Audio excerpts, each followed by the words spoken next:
Assalamualaikum warahmatullahi wabarakatuh. Perkenalkan, nama saya Doris Pratama Setia, NIM 1261201203201 dari kelas HES 5E. Di sini saya akan menjawab pertanyaan tentang UTS Hukum Perusahaan, yaitu jelaskan secara rinci apa yang dimaksud dengan perusahaan. Pengertian perusahaan menurut Undang-Undang Nomor 3 Tahun 1982 adalah setiap bentuk usaha yang bersifat tetap, terus-menerus, dan yang didirikan, bekerja, serta berkedudukan dalam wilayah negara Republik Indonesia. Selanjutnya, jelaskan juga landasan hukum yang mendasari daftar izin usaha. Dasar hukum ini adalah pasal 5 ayat 2 Undang-Undang Dasar Negara Republik Indonesia tahun 1945 dan Undang-Undang Nomor 11 tahun 2020. PP ini mengatur mengenai perizinan berusaha berdasarkan tingkat risiko kegiatan usaha. Selanjutnya yaitu serta kapan suatu usaha atau pekerjaan harus didaftarkan dan apa saja yang harus didaftarkan.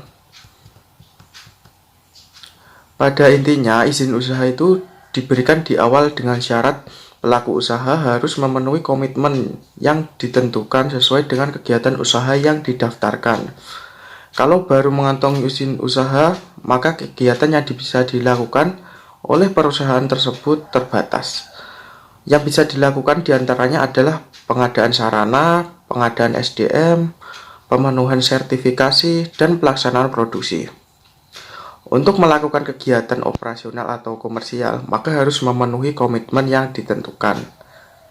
Dan beberapa syarat yang harus disiapkan untuk mengurus perizinan yaitu fotokopi KTP pemilik usaha, pas foto pemilik usaha ukuran 3x4 3 lembar, surat keterangan domisili, denah lokasi serta denah bangunan, surat keterangan dokter atau puskesmas untuk pemeriksaan kesehatan dan sanitasi, surat permohonan izin produksi makanan atau minuman dari Dinas Kesehatan setempat, rincian data makanan dan minuman yang diproduksi, sampel produk makanan dan minuman, label yang dipakai pada produk makanan dan minuman, hasil uji laboratorium sesuai rujukan Dinas Kesehatan, dan mengikuti acara penyuluhan keamanan pangan untuk mendapatkan SPP IRT. Kemudian jelaskan juga apa yang akan didapatkan jika perusahaan tersebut tidak melakukan daftar izin usaha.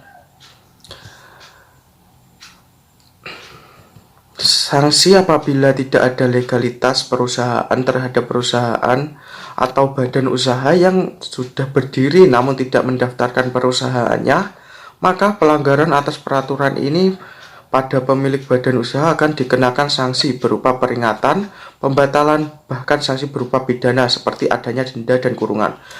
Dampaknya yang diberikan yakni sanksi pembatalan TDP atau tanda daftar perusahaan dapat saja dibatalkan apabila diperoleh bukti bahwa data pendaftaran badan usaha memberikan dan menjalankan usaha tidak sesuai dengan izin, maka proses pembatalan pun dilakukan berupa peringatan sebanyak 3 kali. Apabila perusahaan tersebut tidak melakukan pembenaran data, maka KPP akan menindaklanjuti dengan menerbitkan surat keputusan pembatalan TDP.